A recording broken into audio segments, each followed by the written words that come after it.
အားလုံးပဲမင်္ဂလာပါဒီနေ့ပြပြပေးသွားမှာကတော့ how to be confident with people ပါเนาะလူတွေနဲ့ဆက်ဆံရေးတွေအဆင်ပြေအောင်လူတွေကဒီမှာကိုထင်ကြီးလေးစားလာအောင်သူတို့တွေနဲ့နေထိုင်တဲ့နေရာမှာဘယ်လိုမျိုးပြောဆိုနေထိုင်ဖြစ်နေကြမလဲဆိုတဲ့အကြောင်းအရာလေး share လုပ်သွားမှာဖြစ်ပါတယ် So sometimes we feel shy or nervous when we meet others. Sometimes တခါတည်းရမို့နော် we feel shy ဆိုတာတခါတည်းကြားလို့ရှိရင်ရှက်တယ် nervous ဆိုတာကလည်းစိတ်ဘောလုံးစိတ်တွေကြောက်ခဲ့တဲ့ဖြစ်တာပေါ့နော်။မကိုမသိတဲ့တစ်စိမ်တစ်ယောက်ကိုစကားပြောရမယ်ဆိုလို့ရှိရင်ဘယ်ကနေပြောစပြောရမလဲမသိတာလေ။ When we meet others တခြားလူတွေတည်တဲ့အခါမှာတခြားလူတွေကိုဆက်ဆံရှင်တွေ့တဲ့အခါမှာပေါ့နော်။အဲ့လိုဆိုရင်စိတ်လေးဖြစ်ပြီးမှအဲ့လိုမျိုးဖြစ်အဲ့လိုမျိုးခံစားချက်ကကြတော့ရှက်တာတွေအဲ့လိုsometimes စိတ်ရှုပ်တာတွေအဲ့လိုလေးဖြစ်တတ်တယ် There is normal သူကပုံမှန်ပါပဲ Confidence is something you can learn step by step Confidence ဆိုရဲဒီကိုယုံကြည်မှုဆိုတာက something အရာတစ်ခုဖြစ်တယ် you can learn step by step တစ်ခုပြီးတစ်ခုကနေပြီးမှ you can learn သင်လို့ရတယ်ပေါ့နော်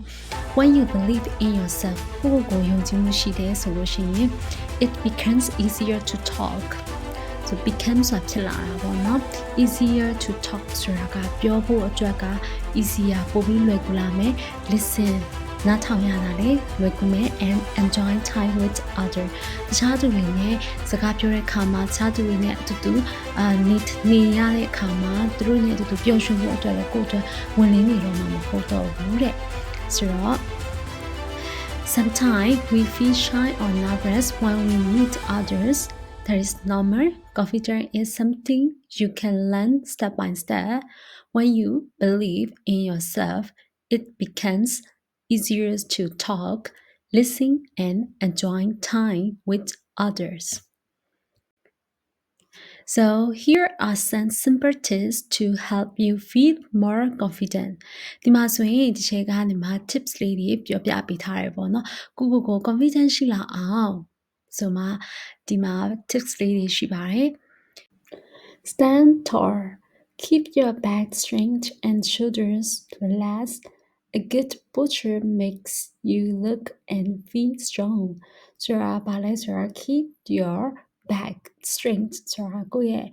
ဒီနောက်ကျောပေါ့နော်အဲ့နောက်ကျောကနေမှမတ်လေးဖြစ်ရမယ် and shoulders relaxed so ဒီရဲ့ shoulders ပေါ့နော်ဒီရဲ့ပခုံးတွေဆိုတာလည်း relax ဖြစ်ရမယ်ကုန်းကြီးနဲ့တောင်းမဖြစ်ရဘူး A good postures make you look and feel strong A good postures ကကြတော့ဘာဖြစ်စေလဲဆိုလို့ရှိရင် good look ဖြစ်စေတယ် and then feel strong ဆိုတာတန်မာစေတယ်တဲ့နော်အဲ့ဆိုရင် keep your back straight and shoulders relaxed A good posture makes you look and feel strong. Is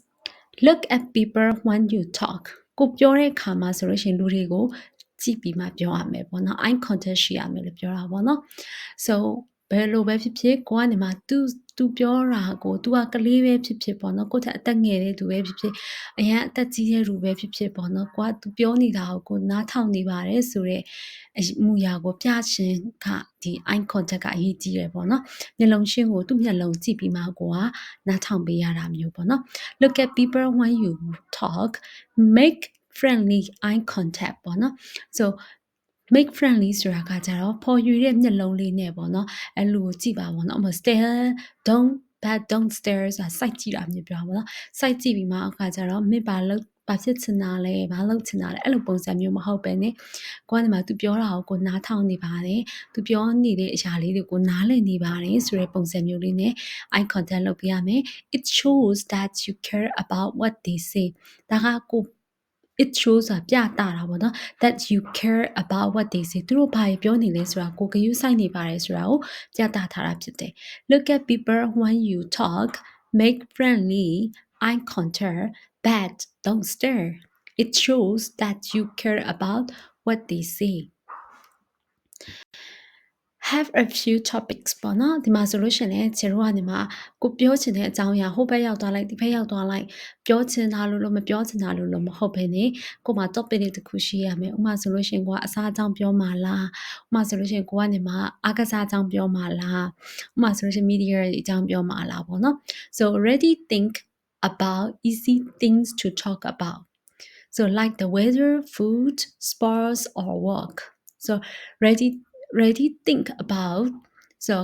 think about easy things to talk about ပေါ့နော် so ဒီရဲ့ ready ဆိုတာအစတစ်ဖြစ်ရမယ်ပေါ့နော် think ဆိုတာစဉ်းစားမယ် about easy things ဆိုတာ about ဆိုတာအကြောင်းအရာ easy ဆိုတာလွယ်ကူတဲ့ things ဆိုတာအရာလေးတွေပေါ့နော် to talk about ဘာတွေပြောကြမလဲဘယ်လိုပြောကြမလဲဆိုတဲ့ idea လေးတွေရှိရမယ် like the weather ရာသီဥတုလား food အစားအစာတွေလား sport အားကစားတွေလား or work အလုပ်တွေလားအလုပ်အကြောင်းတွေလားတချို့ကြောင့် main ကလေးဆိုလို့ရှင်လေfashion အကြောင်းတွေလားယောက်ျားလေးတွေဆိုလို့ရှင်လေအခု kids ဆို sports တွေလေ့လာတယ် game တွေလေ့လာဒါလေးတွေပြောကြမလားပေါ့နော် This makes studying a chat less scary ဒါဆိုလို့ရှိရင်ကိုကနေမှာကိုတိထားတဲ့အကြောင်းအရာကိုစိတ်ဝင်စားတဲ့အကြောင်းအရာသူတို့လည်းစိတ်ဝင်စားကိုလည်းစိတ်ဝင်စားတဲ့အကြောင်းအရာဆိုတော့ကိုကလည်းပြောပြဖို့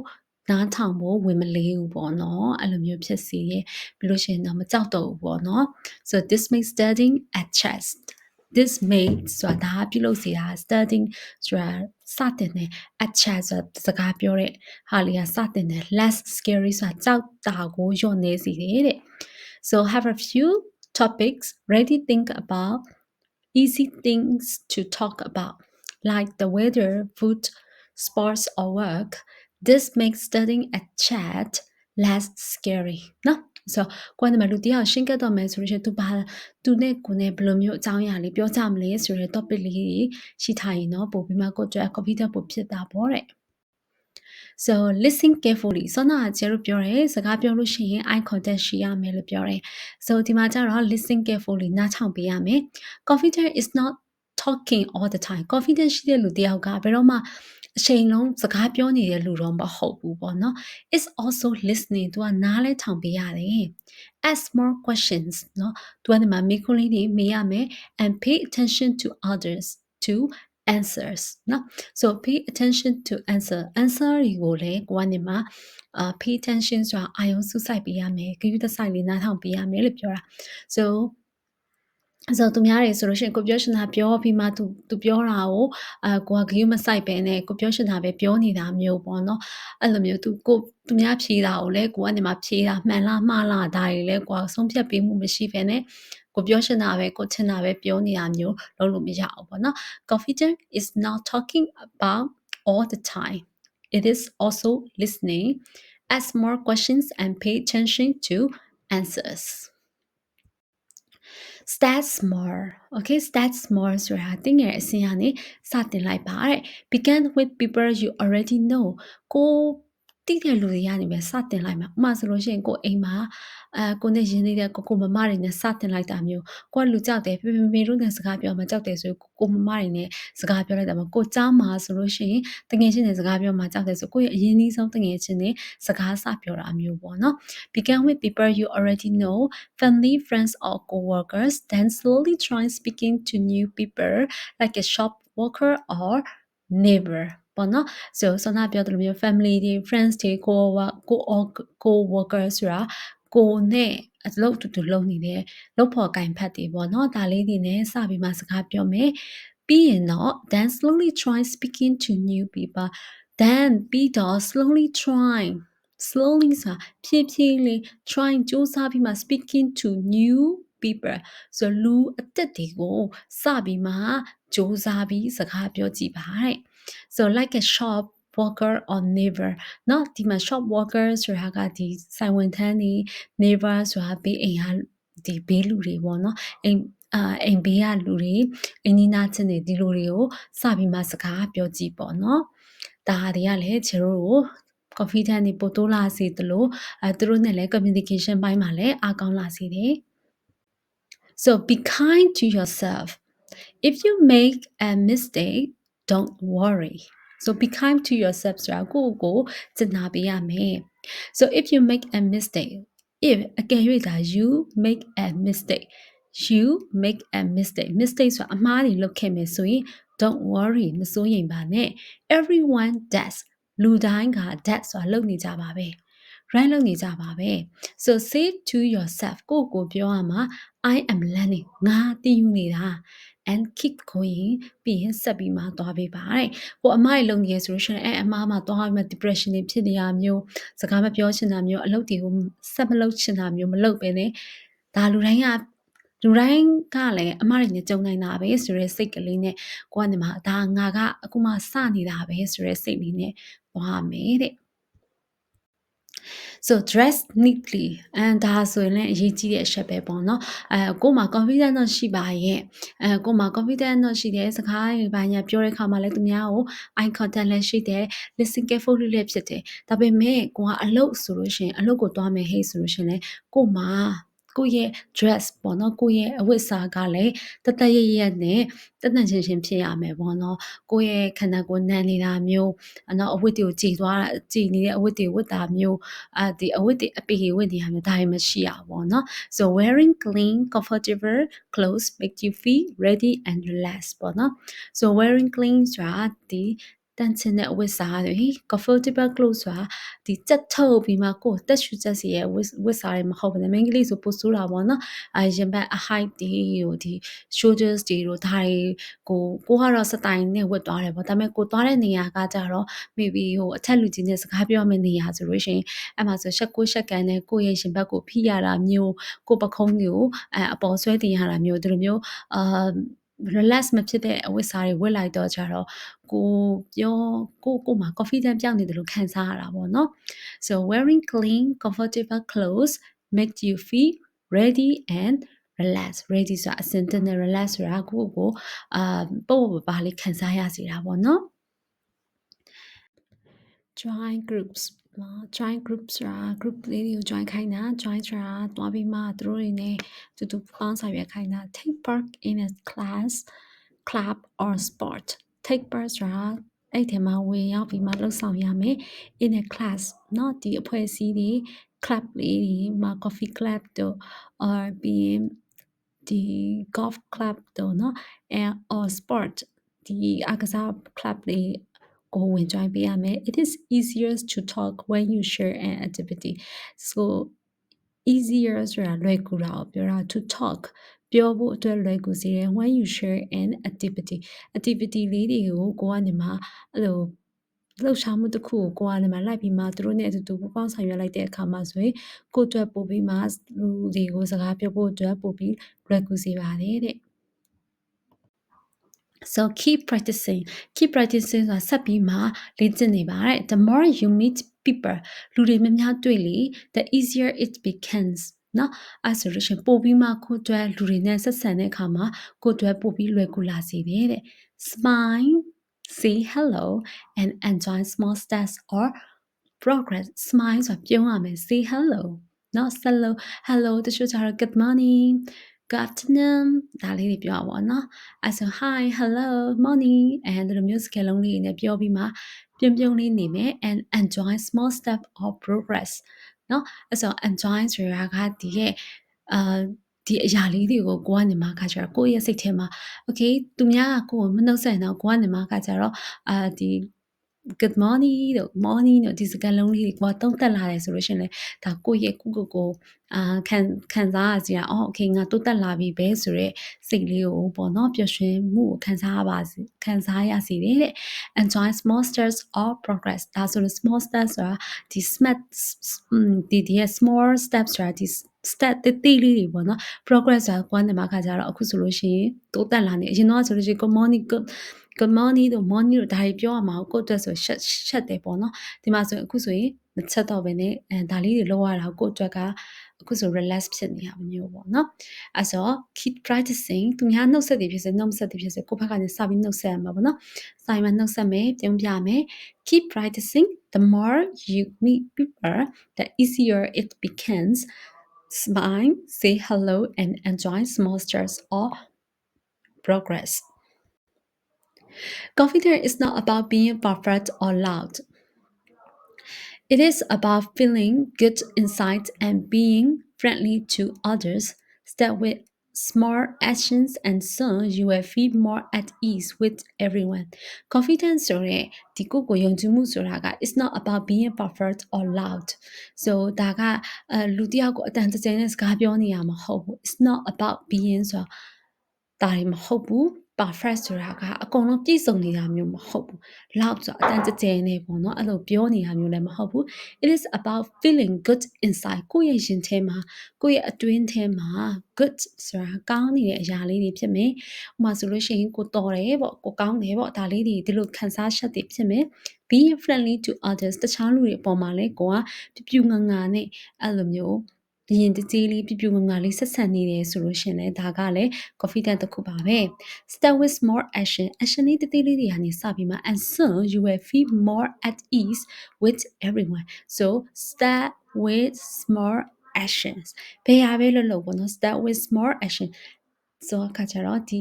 ကိစ္စတသေးလေးကနေစမယ် and soon